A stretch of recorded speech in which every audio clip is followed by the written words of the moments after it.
प्रकार की।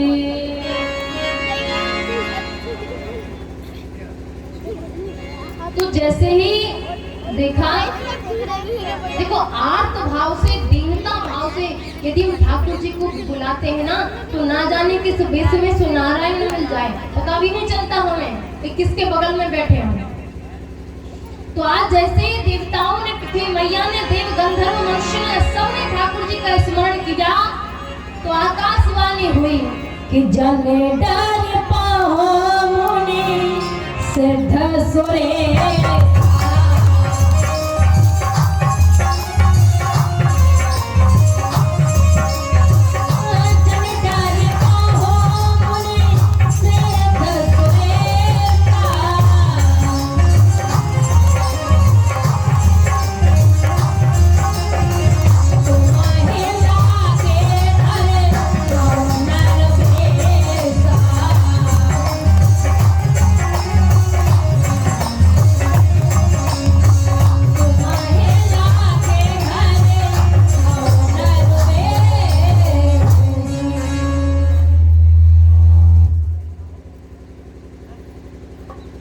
भगवान ने कहा कि जाने डर पाओ सिद्ध सुरेशा, तुम्हें लाग धर हो न रोवे।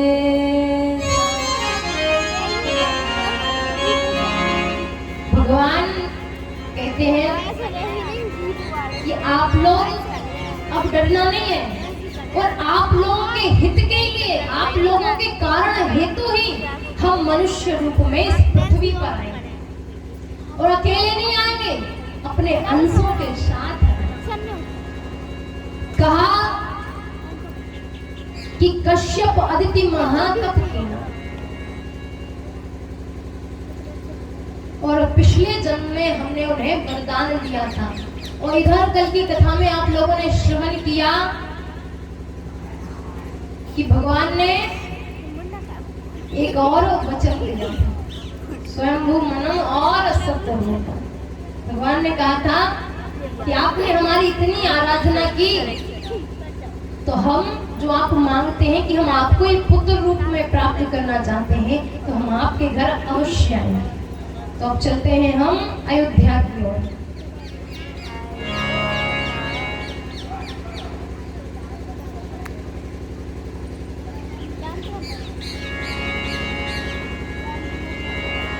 तो अयोध्या में 53वीं पीढ़ी में भगवान राम राजा सरकार का प्राकट्य होता है।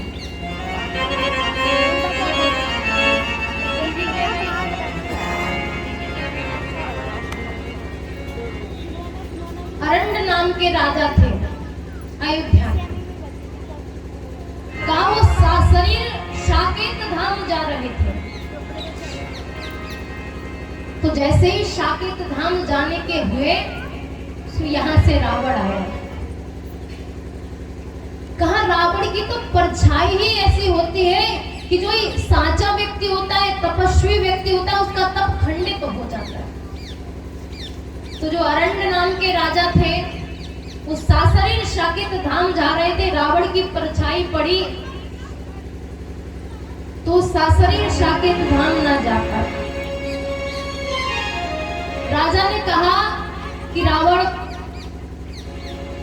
हम सशरीर भगवान के धाम को जा रहे थे और आपने बीच मार्ग में हमारा रास्ता रोका, हमारी तपस्या को खंडित किया, और जाओ हम आपको श्राप देते हैं कि हमारे ही वंश से आपकी मृत्यु हो। तभी तो कहते हैं कि राम जन्म के हेतु होने का एक कारण नहीं है भगवान के जन्म का। अब जैसे ही श्राप लगा महाराज, बड़ा दुख हुआ। लेकिन जो अभिमानी व्यक्ति होते हैं, उनसे यदि कोई चूक हो जाए तो उन्हें असर ही नहीं पड़ता। हाँ, ये हमारा क्या बिगाड़ देगा। वो सही बात है, पहले तो बिगड़ ही जाता था, अब तुम इतना झूठ बोलोगे तो तुम्हारी जिह्वा भी झूठ ही बोलती है। पहले श्राप क्यों लगता था? पहले श्राप लगता था कि व्यक्ति सदैव सत्य बोलता था, उसकी वाणी सदैव सत्य ही होती थी। अब तुम हर एक बात पे झूठा ही झूठ बोलोगे, हैं? झूठ भी सत्य ना हो आपका। तो अरण्य नाम के राजा सासुरीर शाकिर धाम ना जा पाए। उसके बाद फिर एक बार मानधाता के राज्यकाल में रावण जाता है, पराजित होता है, फिर वापस आता है। एक बार महाराजा रघु के राज्यकाल में जब रावण जाता है तो जैसे ही गया तो उस समय महाराजा रघु महल में नहीं थे। जो उनके सैनिक थे उनसे कहा कि आपके महाराजा रघु कहाँ हैं, हमें उनसे युद्ध करना है। तो मानो उनके जो सेवक थे वो मुस्कुरा रहे थे कि रावण आपको और जीने की जरूरत नहीं है, और जीने की लालसा नहीं है, जो राम से पहले रघु से मरने चले आ रहे हो। तो जैसे ही रावण गया, महाराजा रघु महल में आए, सैनिकों ने बताया कि रावण आया था, वो कहता है कि आपसे हमें युद्ध करना है। रघु महाराज को बड़ा क्रोध आता है कि रावण की इतनी हिम्मत, जो हमसे कहता है कि हमें युद्ध करना है आपसे। तो महाराजा रघु ने उसी समय अपने धनुष पर नारायणास्त्र का प्रयोग किया, और जैसे ही वो नारायणास्त्र का प्रयोग किया, जैसे ही लंका में गया वो अस्त्र, कहते हैं संसार में प्रत्येक बाण का प्रतिकार है, लेकिन जो नारायणास्त्र है उसका कोई प्रतिकार नहीं है, एक ही है। जैसे ही लंका में गया सो बड़ी बड़ी अट्टालिका टूटने लगी, फटने लगी, महल गिरने लगे, और इधर सब लोग युद्ध कर रहे थे कि ये भवन क्यों गिरने जा रहे हैं। जैसे ही रावण ने देखा कि ये तो नारायण अस्त्र है, इसका तो प्रतिकार ही नहीं है, तो रावण ने ढिंढोरा पिटवाया कि जाओ सारी लंका में खबर कर दो कि जो जो अपने सवारियों पर बैठे हो सो नीचे उतर जाएं, और जो जो अपने अस्त्र लिए हो सो अस्त्रों को नीचे, शस्त्रों को नीचे डाल दो, और हाथ जोड़कर कहो कि हम महाराजा रघु की शरण में हैं, हम महाराजा रघु की शरण। रावण ने स्वयं ऐसा कहा है, ऐसा किया है। तो कहते हैं महाराजा रघु के राज्यकाल में रावण कभी अयोध्या नहीं गया। संपूर्ण उनका जितना कार्यकाल चला उतने समय में रावण अयोध्या नहीं गया।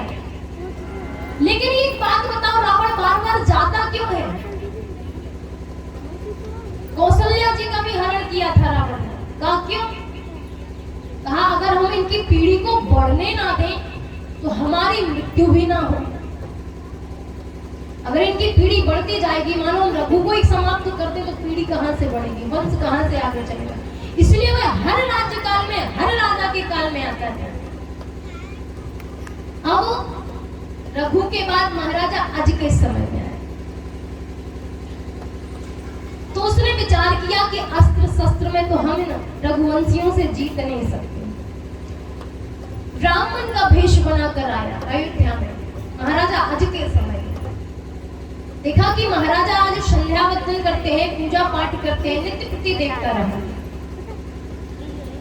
एक दिन राजा ने जैसे ही पूजा की और जल को अभिमंत्रित करके पश्चिम की तरफ फेंका, तो जो ब्राह्मण के भेष में रावण था उसने कहा कि राजन, हमें एक बात समझ नहीं आती, आप प्रातः पूजा करते हैं, सायंकालीन भी करते हैं, हर वेला में आप पूजा करते हैं, ये अभिमंत्रित जल पड़कर पीछे क्यों